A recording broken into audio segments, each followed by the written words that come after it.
خواہ وہ make up میں ہو۔ دوسری بات یہ کہ پہلی فرصت میں معلوم کرو کہ تابانی کو کتنے ماہ کا حمل ہے۔ جس عورت کا پیٹ ابھرا ہوگا اسے ضرور چیک کرو۔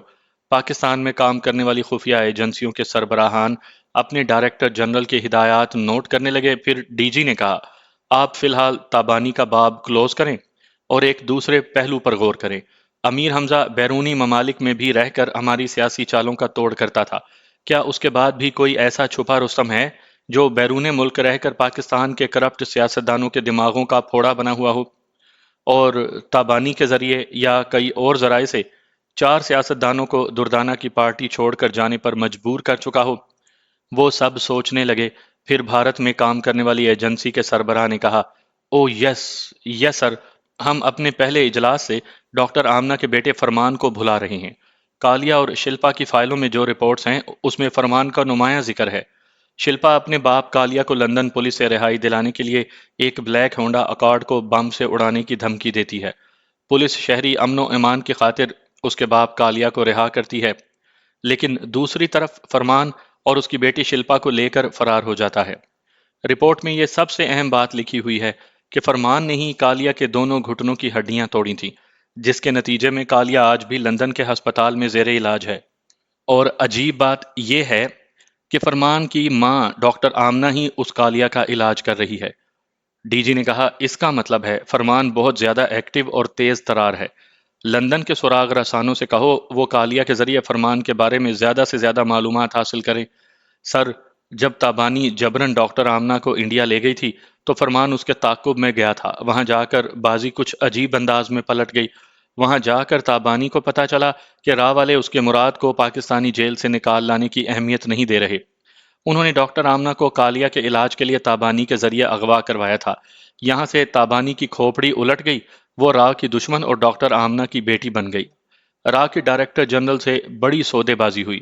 اس نے پہلے ڈاکٹر آمنہ کو رہائی دلا کر لندن پہنچایا، پھر کالیا کو علاج کے لیے وہاں بھیجا۔ اس طرح یہ واضح ہو جاتا ہے کہ تابانی اب بھارت کے لیے نہیں پاکستان کے لیے کام کر رہی ہے۔ اس نے صرف مراد کو ہی نہیں، فرمان کو بھی کہیں روپوش رہنے کا موقع دیا ہے۔ ڈائریکٹر جنرل نے کہا، اب بکھری ہوئی کڑیاں ایک دوسرے سے مل رہی ہیں۔ ڈاکٹر آمنہ، گاڈ فادر ہاشم، تابانی اور فرمان سبھی ایک لڑی میں پروئے ہوئے ہیں۔ ان میں تابانی عملی طور پر ظاہر ہو رہی ہے اور فرمان روپوش رہ کر سیاسی چالیں چل رہا ہے۔ بائی دا وے، کیا فرمان میں سیاسی سوجھ بوجھ ہے؟ بے شک وہ چال باز بن چکا ہوگا، کیونکہ وہ امیر حمزہ کا دستے راست تھا۔ پھر تو فرمان کو نظر انداز نہ کرو، اسے پاکستان اور دوسرے ملکوں میں تلاش کرو۔ اس کی تصاویر، فنگر پرنٹس اور پچھلی تمام کارکردگی کی مکمل فائل تیار کرو۔ ایک نے کہا، سر، راہ والے شلپا کے قاتل کو بڑی تندہی سے تلاش کر رہی ہیں۔ میں یقین کی حد تک اندازہ کر رہا ہوں شلپا کو فرمان نے ہی قتل کیا ہوگا۔ ان کی پرانی دشمنی چلی آ رہی تھی۔ اپنے سراغ رسانوں سے کہو فرمان کو تلاش کرنے کے لیے وہ سب بھارت میں زیادہ مستعد رہیں۔ کیا اس کی کوئی واضح شناخت ہے؟ ایک عام سی شناخت ہے، وہ 6.5 فٹ کا جوان ہے، جسم ایسا ہے جیسے سامنے پہاڑ کھڑا ہو۔ ایسے قداور اور چٹانی جسم والے باڈی بلڈر اور کئی ہو سکتے ہیں، شاید راہ والے ہمیں اس کی کوئی خاص شناخت بتا سکیں۔ دوسری طرف سے کہا گیا، ہم تو یہی سمجھ رہے تھے، لیکن لندن میں کالیا مطمئن ہے۔ ہمیں رات کے وقت ایک لڑکی کی لاش ملی تھی، جسمانی شناخت سے اندازہ ہوتا ہے کہ وہ شلپا ہے، لیکن دوسری صبح کالیا نے کہا اس کی بیٹی نے صبح مجھ سے فون پر رابطہ کیا تھا۔ یہ مرڈر کیس الجھا ہوا ہے۔ الجھن کیا ہے؟ پلیز وضاحت کریں۔ کالیا کا ایک دستے راست پتامبر بجاج ہے۔ وہ انڈر گراؤنڈ کا گاڈ فادر اور ایک صوبے کا مکھیہ منتری بننے کے خواب دیکھ رہا ہے۔ اس نے دعویٰ کیا کہ شلپا کو قتل کر دیا گیا۔ اس کی اور کالیا کی جو اہم خفیہ دستاویزات ہیں اب وہ پتامبر بجاج کے پاس ہیں۔ اس نے ثبوت کے طور پر ان دستاویزات کی فوٹو اسٹیٹ کاپیاں ہمیں بھیجی تھی۔ کیا وہ دستاویزات درست ہیں؟ درست تو ہیں، لیکن اچانک یہ پتامبر بجاج کہیں روپوش ہو گیا ہے۔ کسی نے اس کی بیٹی نرملا کو اغوا کیا ہے، یا تو وہ کسی دشمن سے سہما ہوا ہے، یا پھر بیٹی کو تلاش کرنے کے لیے ہم سے رابطہ نہیں کر رہا۔ یہ کیسے ہو سکتا ہے؟ آپ کالیا کو راستے سے ہٹا کر اسے گاڈ فادر اور مکھیہ منتری بنا سکتے ہیں۔ وہ آپ کی راہ کی مدد سے بیٹی کو تلاش کر سکتا ہے۔ وہ آپ سے اتنے فائدے حاصل نہ کر کے آپ سے رابطہ ختم کر چکا ہے۔ کہیں ایسا تو نہیں کہ وہ آپ کو دشمن سمجھنے لگا ہو، یہ سمجھ رہا ہو کہ راہ والوں نے اس کی بیٹی کو اغوا کیا ہے۔ یہ پتامبر بجاج کی اپنی سوچ ہو سکتی ہے، ہم اس سے کوئی دشمنی نہیں کر رہے ہیں۔ میں نے ضروری معلومات حاصل کرنے کے لیے آپ کو زحمت دی ہے۔ فرمائیے، ہم تو ایک دوسرے کے لیے معلومات کا ذریعہ بنتے رہتے ہیں۔ میں ڈاکٹر آمنہ کے بیٹے فرمان کے متعلق بہت کچھ معلوم کرنا چاہتا ہوں۔ ابھی ہم اس کے بارے میں زیادہ نہیں جانتے۔ کالیا کو اس نے اپاہج بنا کر ہسپتال پہنچا دیا۔ اس کی بیٹی شلپا کو لنگڑی بنا دیا۔ تابانی سے مل کر اس نے اپنی ماں کو یہاں سے رہائی دلائی اور اسے لندن پہنچا دیا۔ اس کے بعد تابانی کے ساتھ نہ جانے کہاں روپوش ہو گیا تھا۔ کل اطلاع ملی ہے کہ تابانی پاکستان میں ہے لیکن فرمان لاپتہ ہے۔ ہو سکتا ہے وہ بھارت میں رہ گیا ہو۔ وہ اپنے تمام اہم کام نمٹا چکا ہے۔ اب ہمارے دیس میں رہ کر کیا کرے گا؟ گاڈ فادر ہاشم بھارت کے کسی بھی انڈر گراؤنڈ گاڈ فادر سے دشمنی کرتا رہتا ہے۔ ہو سکتا ہے وہ فرمان کو اپنے مقصد کے لیے استعمال کر رہا ہو۔ آئندہ گاڈ فادر بننے والے پتامبر بجاج کی بیٹی کو اغوا کر کے اسے ہراساں کر رہا ہو۔ آپ کی بات دل کو لگ رہی ہے۔ ہم نے اس کی بیٹی نرملا کو اغوا نہیں کیا ہے، تو پھر فرمان نے ہی ایسا کیا ہوگا تاکہ بیٹی کی حفاظت کی خاطر باپ سامنے آئے اور اس کے ہاتھوں ہلاک ہو جائے۔ آپ نے ہمیں غور کرنے کے لیے ایک نئی لائن دی ہے۔ اب ہم فرمان کو تلاش کریں گے۔ ایک اور زحمت دوں گا، اس کی تصاویر، فنگر پرنٹس اور کوئی شناخت ہو تو ابھی فیکس کر دیں۔ دراصل ہم نے ابتدا میں فرمان کو زیادہ اہمیت نہیں دی تھی۔ آپ سے گفتگو کرنے کے بعد وہ بہت اہم ہو گیا ہے۔ جب وہ پاکستان کی سرحد پار کر کے بھارت آ رہا تھا تو اسے گائیڈ کرنے کے لیے پوجا نامی ایک لڑکی اور اعظم بیگ نامی ایک شخص تھا۔ فرمان نہیں جانتا تھا کہ اعظم بیگ ہمارا جاسوس ہے۔ اس نے پہلے ہی فرمان کی تصویریں اور فنگر پرنٹس ہمارے پاس بھیج دیے تھے اور خود راجستھان کے ایک علاقے میں مارا گیا تھا۔ آپ اس کی تصویریں اور فنگر پرنٹس بھیج دیں۔ اعظم بیگ نے اس کی کوئی خاص شناخت بتائی تھی؟ اتنا ہی بتایا تھا کہ اس کا جسم فولاد کی طرح سخت ہے۔ جسم کے کئی حصوں پر ایسے داغ ہیں جیسے وہ گرم فولادی سلاخوں سے مار کھاتا رہا ہو۔ بڑا سخت جان ہے۔ ذہنی اور جسمانی طور پر طاقتور ہے تو پھر خطرناک ہے۔ اعظم بیگ نے اس کے مزاج کے متعلق بتایا تھا کہ ٹھنڈا دماغ رکھتا ہے اور ایسا شرمیلا پندان ہے کہ لڑکیوں سے دور رہتا ہے۔ آپ نے بڑی حد تک معلومات فراہم کی ہیں۔ میں آپ کے فیکس کا انتظار کر رہا ہوں۔ Okay, C you. اس نے فون بند کر کے تمام افسران کو دیکھتے ہوئے کہا، آپ نے وائڈ اسپیکر کے ذریعے تمام باتیں سنی ہیں۔ Any comments? ایک افسر نے کہا، تابانی تو خاصی اہم ہے لیکن اب فرمان بہت ہی خطرناک حد تک اہم لگ رہا ہے۔ دوسرے نے کہا، اب یہ بھارت میں ہماری ایجنسیوں کی ذمہ داری ہے۔ وہ اپنی قبر میں بھی چھپا ہو تو اسے کھود کر نکالیں۔ بھارت کی ایک ایجنسی کے سربراہ نے کہا، ہم گڑے مردے اکھاڑتے نہیں، ہم اپنی ذمہ داریوں کو سمجھتے ہیں۔ اس اجلاس کے ختم ہوتے ہی بھارت میں ہمارے تمام جاسوس ایکشن میں آ جائیں گے۔ ڈائریکٹر جنرل نے کہا، اجلاس کو ختم ہونا چاہیے۔ تابانی اور فرمان کی اہمیت بہت بڑھ گئی ہے۔ ان کی گرفتاری سے ہمیں الیکشن میں ناکامی کی وجوہات معلوم ہو جائیں گی۔ وہ سب اجلاس کے اختتام کی تائید کرنے والے تھے۔ اس وقت لندن ایجنسی کے سربراہ نے فون کال موصول کی۔ فون پر کہا، یس، میں جارج سائمن بول رہا ہوں۔ دوسری طرف سے اس کے ایک سراغ رساں نے کہا، سر، شمشیر سنگھ کالیا کو ہسپتال سے اغوا کر لیا گیا ہے۔ واٹ؟ یہ کیسے ہو گیا؟ اسے کب اغوا کیا گیا ہے؟ ابھی 10 منٹ پہلے ہمیں اطلاع ملی ہے۔ پولیس اور لندن کے سراغ رساں وہاں تفتیش کر رہے ہیں۔ کیا تم نے معلوم کیا کہ اغوا کے وقت ڈاکٹر آمنہ کہاں تھی؟ یس سر، وہ آپریشن تھیٹر میں ایک بہت مشکل آپریشن کو سپروائز کر رہی تھی۔ وہ 2 آپریشن کے سلسلے میں وہاں 3 گھنٹے میں مصروف رہی۔ بلیک لسٹ میں جتنے مجرم ہیں ان کا محاسبہ کرو۔ جتنے جرائم کے اڈے ہیں وہاں خفیہ طور سے معلومات حاصل کرو۔ میں تھوڑی دیر بعد رابطہ کروں گا۔ اس نے فون بند کیا۔ ڈائریکٹر جنرل نے کہا، ڈاکٹر آمنہ کے خلاف تفتیش کر کے وقت ضائع کیا جائے گا۔ واردات کے وقت وہ ہسپتال میں اپنے فرائض ادا کر رہی تھی۔ اتنی بڑی شخصیت کے خلاف یہ نہیں کہا جا سکتا کہ اس نے خود مصروف رہ کر یہ واردات کروائی ہے۔ اور پھر کیوں کرائے گی؟ پیشے کے لحاظ سے اس کی دیانتداری کا بے داغ ریکارڈ ہے۔ وہ دشمنوں کا علاج بھی فرض شناسی اور دل جوئی سے کرتی ہے۔ لندن کی ایجنسی کے سربراہ نے کہا، یہ مجرموں کی آپس کی دشمنی ہو سکتی ہے۔ انڈر گراؤنڈ مافیا کے بڑے اب کالیا کو ختم کر کے اس کی جگہ دوسرا گاڈ فادر لائیں۔ یہ اطلاع ہمیں مل چکی ہے کہ شلپا کو گاڈ مدر یا گاڈ سسٹر بنانے کے سلسلے میں اعتراضات ہو رہی ہیں۔ وہاں پتامبر بجاج کے گاڈ فادر بننے کا چانس ہے۔ بے شک پتامبر بجاج کا کردار مشکوک ہے۔ وہ راہ والوں کو اہم دستاویزات دینے کا وعدہ کر کے روپوش ہو گیا تھا، یعنی انڈر گراؤنڈ۔ مافیا والے اب راہ کے ساتھ تعاون سے گریز کر رہے ہیں۔ راہ اور انڈر گراؤنڈ مافیا کے درمیان کچھ ایسے جھگڑے ہیں جسے ہمیں سمجھنا ہوگا۔ ان کے باہمی جھگڑوں کا اشارہ ملتا ہے۔ ادھر اس کی بیٹی نرملا کا اغوا کیا گیا ہے۔ اس کے جواب میں کالیا کو اغوا کر لیا گیا ہے، کیونکہ راہ والے کالیا کو بہت اہمیت دیتے ہیں۔ انہوں نے پتامبر بجاج کو دباؤ میں رکھنے کے لیے اس کی بیٹی کو اغوا کیا ہوگا۔ راہ کا یہ مطالبہ بھی ہوگا کہ پتامبر بجاج وہ اہم کاغذات ان کے حوالے کر دے۔ ڈائریکٹر جنرل نے کہا، حالات کا یہ تجزیہ درست ہو سکتا ہے، لیکن ہم ٹیبل پر بیٹھ کر اپنے نقطۂ نظر سے تجزیہ کر رہے ہیں۔ بہتر ہے پاکستان، بھارت اور لندن سے تعلق رکھنے والے افسران ان ممالک میں جا کر صحیح صورتحال معلوم کریں۔ اجلاس ختم ہو گیا۔ وہ سب صحیح صورتحال سے بے خبر تھے۔ جو سوچ رہے تھے وہ نہیں ہو رہا تھا، اور جو ہو رہا تھا اسے معلوم کرنے کے لیے آئندہ بھٹکتے رہنے والے تھے۔ کالیا کا اغوا ہونا اہم تھا، لیکن اس سے زیادہ یہ بات اہم تھی کہ پاکستان میں ان کا خفیہ ہاتھ ناکام کیوں ہوا۔ اسمبلی میں دردانہ کی اکثریت کم کرنے والا کون ہے؟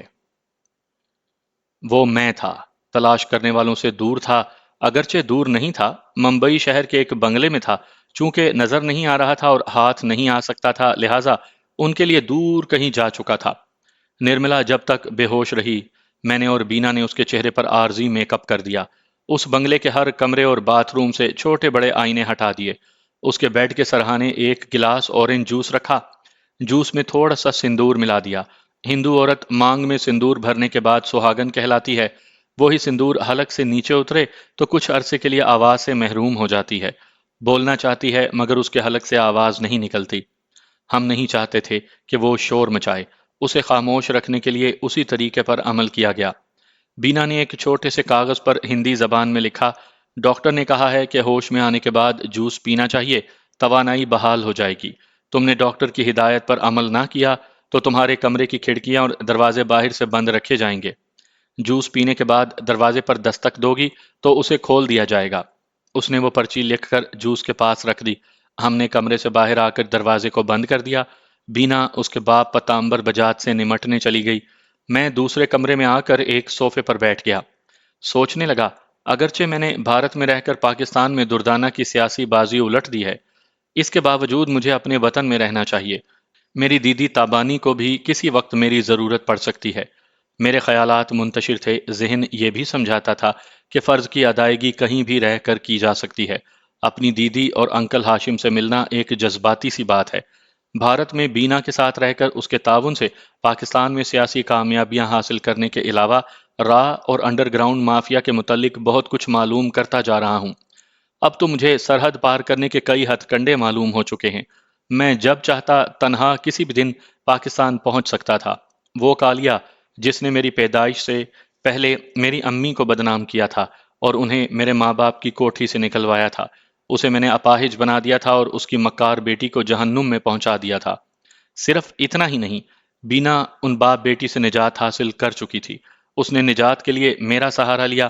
میں نے اس کے سہارے راہ کے وہ تمام اہم راز حاصل کر لیے جو ان باپ بیٹی نے چھپا کر رکھے تھے۔ میں اور بینا آئندہ بھی ایک دوسرے کے تعاون سے بہترین کامیابیاں حاصل کر سکتے تھے۔ میں خیالات سے چونک گیا۔ جس کمرے میں نرملا کو قید کیا گیا تھا اس دروازے پر دستک ہو رہی تھی۔ میں نے دروازے کے قریب آ کر پوچھا، کیا تکلیف ہے؟ وہ اندر سے بولی، دروازہ کھولو، مجھے کیوں قید کیا ہے؟ تم بہت حسین ہو، کوئی بھی مرد تمہیں قید کر سکتا ہے۔ مرد وہ ہوتا ہے جو حسین عورت کے ساتھ ایک ہی کمرے میں قید رہتا ہے۔ ٹھیک ہے، تمہارے ساتھ ایک ہی کمرے میں رہوں گا، لیکن تم نے وہ کاغذ پڑھا اور اس پر عمل نہیں کیا، جوس نہیں پیا۔ مجھے اس کی باتوں سے اندازہ ہو گیا تھا کہ وہ آواز سے محروم نہیں ہوئی، بولتی جا رہی تھی۔ وہ بولی، میں کسی انجانی جگہ کھاتی پیتی نہیں ہوں۔ پرچی کو پھر سے پڑھو، اس میں لکھا ہے کہ جوس پینے کے بعد دستک دو گی تو دروازہ کھولا جائے گا۔ میں چیخنے چلانے لگوں گی۔ مجھے پتا ہے تمہیں چیخنا چلانا آتا ہے۔ تمہیں بھی پتا ہونا چاہیے کہ سائلنسر لگے ہوئے ریوالور سے چلنے والی گولی کو چیخنا چلانا نہیں آتا۔ میں نادان نہیں ہوں۔ میرا تجربہ کہتا ہے کہ اس جوس میں مجھے نقصان پہنچانے والی چیز ملائی گئی ہے۔ میں نے ریوالور نکال کر اس میں سائلنسر لگاتے ہوئے کہا، تمہیں مارنا ہوتا یا نقصان پہنچانا ہوتا تو 1.5 من کی حسینہ کو اٹھا کر اتنی دور نہ لاتے۔ میں نے دروازے کی چٹخنی کو بڑی آہستگی سے کھول کر اچانک دروازے پر لات ماری۔ وہ دروازے سے ٹکرا کر چیختی ہوئی پیچھے جا کر فرش پر گر پڑی۔ اس کے ہاتھ میں پیتل کا گلدان تھا۔ وہ دروازہ کھلتے ہی گلدان سے مجھ پر حملہ کرنے والی تھی۔ وہ اس کے ہاتھ سے چھوٹ کر دور چلا گیا تھا۔ میں نے گلدان کو ٹھوکر مار کر اس کی طرف پھینکتے ہوئے کہا، اٹھاؤ اسے، مجھ پر حملہ کرو، میں بھی ٹریگر دباتا ہوں۔ دیکھتے ہیں آخری آواز ہم میں سے کس کی نکلے گی۔ وہ سہم کر فرش پر بیٹھ گئی، پھر بولی، رنجن، میں نے اپنے ڈیڈی کے بہکاوے میں آ کر تم پر قاتلانہ حملہ کروایا، مگر تم مجھے دل و جان سے چاہتے ہو، بولو، چاہتے ہو نا؟ میری چاہت کا ثبوت یہ ہے کہ میں نے تمہارے گھر میں ہی تمہیں گولی نہیں ماری، دل میں پیار بھرا ہے اس لیے یہاں لے آیا، تمہیں زندہ سلامت دیکھنا چاہتا ہوں، اسی لیے جوس پینے کے لیے کہہ رہا ہوں، نہ پینا چاہو کوئی بات نہیں، تم مجھ پر بھروسہ نہیں کرو گی، میں تم پر بھروسہ نہیں کروں گا، گولی مار کر قصہ ختم کر دوں گا۔ نہیں رنجن، مجھے تم پر بھروسہ ہے، اسی لیے تم مجھے بے وفا نہیں سمجھ رہے ہو، میرے ڈیڈی کی چالوں کو سمجھ گئے ہو، ان سے انتقام لینے کے لیے مجھے یہاں لے آئے ہو، اب کسی حد تک تم مجھے سمجھ رہی ہو، میں یہ فیصلہ کرنے تمہیں یہاں لایا ہوں کہ میرا ساتھ دو گی یا اپنے باپ کا۔ میں جان دے کر بھی تمہارا ساتھ دوں گی۔ زبان سے سب ہی دعوے کرتے ہیں، عمل کر کے دکھاؤ۔ اس نے مجھے سوچتی ہوئی نظروں سے دیکھا، میں اسے پیار سے دیکھ رہا تھا۔ وہ فرش سے اٹھ کر چلتی ہوئی بیڈ کے سرہانے پر آئی، پھر جوس کا گلاس اٹھا کر بولی، یہ دیکھو، میں اپنی محبت اور وفا کا عملی ثبوت دے رہی ہوں۔ اس نے گلاس ہونٹوں سے لگایا، پھر گھونٹ گھونٹ پینے لگی۔ آدھا گلاس پینے کے بعد بولی، اب یقین آیا؟ آدھا یقین آیا ہے، پورا یقین دلاؤ۔ وہ غٹا غٹ پی گئی، گلاس خالی کر کے سرہانے کی میز پر رکھ دیا، پھر دونوں باہیں پھیلا کر میرے پاس آنے لگی۔ پتہ نہیں کیوں میرا دل عورتوں کی طرف مائل نہیں ہوتا۔ ایک بار حالات نے شلپا کی قربت پر مجبور کر دیا تھا، دوسری بار پوجا دن رات میرے ساتھ سفر کرتی رہی اور مصیبت جھیلتی رہی تھی، اور بڑے ہی غیر شعوری طور پر مجھے اپنی طرف مائل کر لیا تھا۔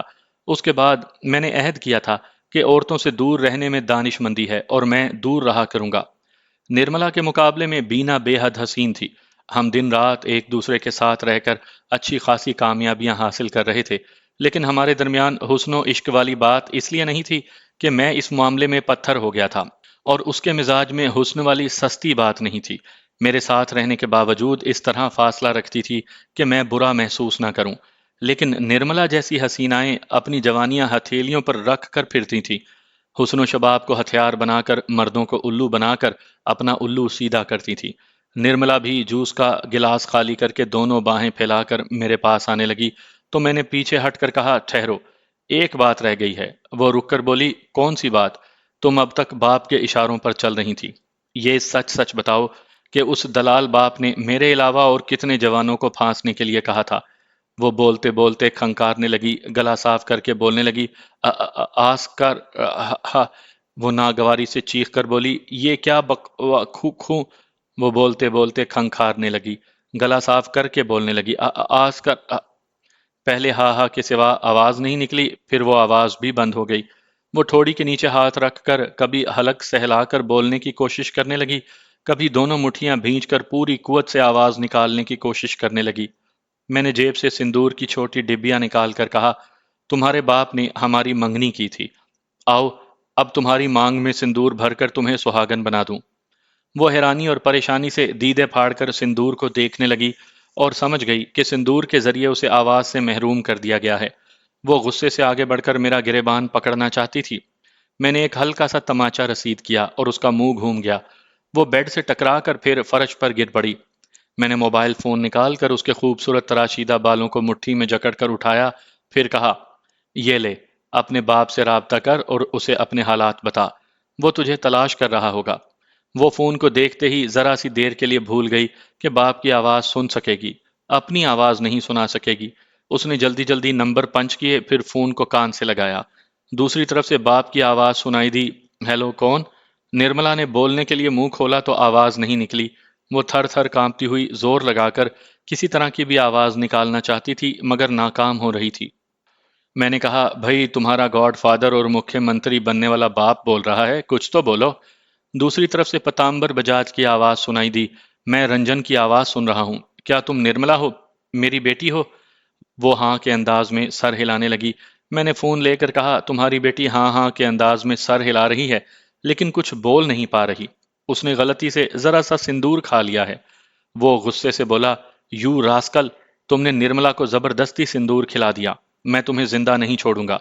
یہ پرانا ڈائیلاگ مار رہے ہو، میری زندگی سے تمہاری بیٹی کی زندگی ہے، مجھے تو زندہ رکھنا ہی ہوگا۔ تم کیا چاہتے ہو؟ تمہاری بیٹی نے بڑا خوش کیا ہے، انتقام لینا بھول رہا ہے، کیا خوب، بیٹی کو زبردست ٹریننگ دی ہے، کیا اسے تمہارے بنگلے میں واپس پہنچا دوں؟ نہیں، ادھر نہ جانا۔ پولیس اور انٹیلیجنس والے میرے گارڈز کے مرڈر اور بیٹی کے اغوا کے سلسلے میں تفتیش کر رہے ہیں۔ یہ تو اچھا ہے کہ تمہاری بیٹی پولیس والوں کو واپس مل جائے گی۔ نہیں، بھگوان کے لیے ایسا نہ کرنا۔ راہ والے میرے دشمن بن گئے ہیں، وہ میری بیٹی کو اپنی کسٹڈی میں لے لیں گے۔ جب تمہاری بیٹی کی کوئی غلطی نہیں ہے تو راہ والے اسے کوئی نقصان نہیں پہنچائیں گے۔ بیٹی کی نہیں، میری بہت بڑی غلطی ہے۔ شلپا نے مجھے دھوکہ دے کر راہ کے ڈی جی کو یقین دلایا ہے کہ ان کے خلاف بہت اہم ثبوت آڈیو، ویڈیو اور تحریری دستاویزات کی صورت میں میرے پاس ہیں۔ میں نے وہ تمام ثبوت ڈی جی کو دینے سے پہلے اپنے مطالبات منوائے تھے۔ کیسے مطالبات؟ میں کیا بتاؤں، میری سمجھ میں نہیں آتا۔ مطالبات میرے نہیں تھے، شلپا کے تھے۔ پتہ نہیں کیوں اسے پاکستانی سیاست میں دلچسپی پیدا ہو گئی تھی۔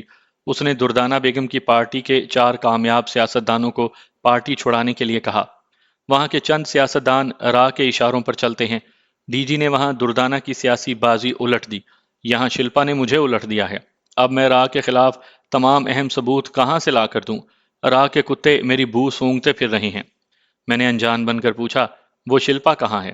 وہ کتے کی بچی نرک میں چلی گئی ہے۔ وہ کتے کی بچی تھی، نرک میں تو جانا ہی تھا۔ اب مجھے بتاؤ کہاں روپوش ہو، میں وہاں نرملا کو پہنچا دوں گا۔ اس سے گفتگو کرتے وقت میں نے فون کو اپنے اور نرملا کے کانوں کے درمیان میں رکھا تھا۔ وہ بھی اپنے باپ کی باتیں سن رہی تھی۔ ادھر سے پتامبر بجاج نے کہا، میں جہاں بھی ہوں وہ جگہ کسی کو بتا نہیں سکتا۔ کیا تم نہیں چاہتے کہ بیٹی تمہارے پاس آئے؟ فون میری بیٹی کو دو، وہ ابھی بولنے کے قابل نہیں ہے لیکن سن تو سکتی ہے۔ میں نے کہا، اچھی بات ہے، یہ لو نرملا، اپنے ڈیڈی کی بات سنو۔ وہ مجھے گھور کر دیکھنے لگی۔ انکار میں کچھ بول نہیں سکتی تھی، اپنے باپ کو کوئی اشارہ بھی نہیں دے سکتی تھی۔ وہ فون ہم دونوں کے درمیان رہا۔ پتامبر بجاج نے پوچھا، نرملا میری آواز سن رہی ہو؟ او گاڈ، خواہ مخواہ پوچھ رہا ہوں۔ وہ جواب نہیں دے سکے گی۔ وہ ذرا توقف سے بولا، رنجن تم میری بات سنو، جو کہتا ہوں نرملا کو سنا دو، ٹھیک ہے؟ میں نے کوئی جواب نہیں دیا۔ اس نے دوسری بار مجھے مخاطب کیا، پھر بھی خاموش رہا۔ تب اس نے کہا، سمجھ گیا۔ نرملا تم سن رہی ہو مگر بول نہیں پا رہی ہو۔ رنجن نے فون تمہیں دے دیا ہے۔ ایسا کرو، جب رنجن تم سے پیچھا چھڑا رہا ہے تو تم ایک آدھ دن کے لیے اپنے کسی دوسرے بوائے فرینڈ کے پاس چلی جاؤ۔ حالات قابو میں آتے ہی میں تمہیں اپنے پاس بلا لوں گا۔ میں نے فون پر کہا۔ نرملا نے ہاں کے انداز میں سر ہلا کر فون مجھے دے دیا۔ اب میں اسے کار میں لے جاؤں گا، پھر جہاں کہے گی وہاں اسے ڈراپ کر دوں گا۔ اوکے، نرک میں جاؤ۔ میں نے فون بند کر دیا، پھر کہا، واہ کیا باپ ہے تمہارا، کسی دوسرے بوائے فرینڈ کے پاس جانے کا مشورہ دے رہا ہے۔ بولو کیا ارادہ ہے؟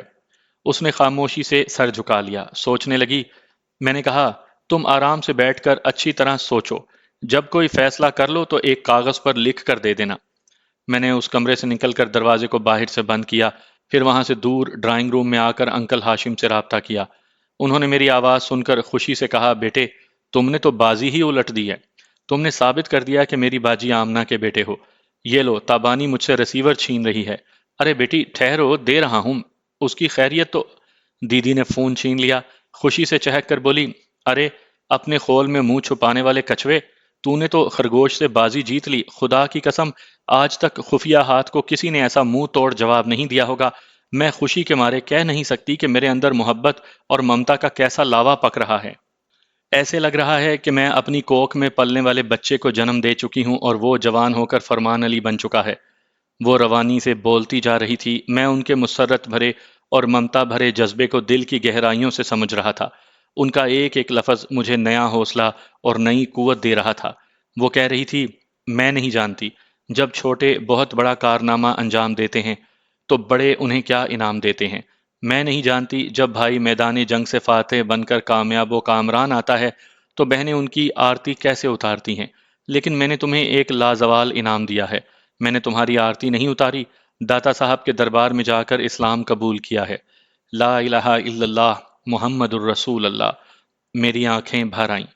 میں نے کہا، ہائے دیدی، نہیں دیدی نہیں، آپی، ہائے آپی، کسی نے خوشی سے ایسے نہیں رلایا ہوگا جیسے آپ نے مجھے رلایا ہے۔ میں آپ کے پاس آنا چاہتا ہوں۔ نہیں، خبردار، ادھر کا رخ نہ کرنا۔ تمام ایجنسیاں ہم بہن بھائی کو ڈھونڈ رہی ہیں۔ ان کے پاس ہم دونوں کی تصویریں اور فنگر پرنٹس وغیرہ ہیں۔ تمہارے بدن پر گرم لوہے کے راڈ کے جو نشانات ہیں انہیں پہلی فرصت میں پلاسٹک سرجری کے ذریعے چھپا دو۔ چہرہ بھی سرجری سے چھپ سکتا ہے باقی امی نے کہا ہے کہ وہ ہم دونوں کی 10 انگلیوں کا آپریشن کریں گی اور انگلیوں کے نشانات میں تبدیلیاں کر دیں گی۔ میں نے کہا امی زندہ باد، اتنی باریکی سے آپریشن کرنے والے دنیا میں صرف چند ہی ڈاکٹر ہیں، ہمیں فخر ہے کہ وہ ہماری امی ہیں۔ اب تم امی سے یا کسی سے فون پر باتیں کر کے وقت ضائع نہ کرو، پہلے چہرے اور جسم کے داغ چھپاؤ۔ شکاری کتے صرف یہاں نہیں، بھارت میں بھی چھوڑ دیے گئے ہیں۔ وقت کی اہمیت کو سمجھو۔ اللہ حافظ۔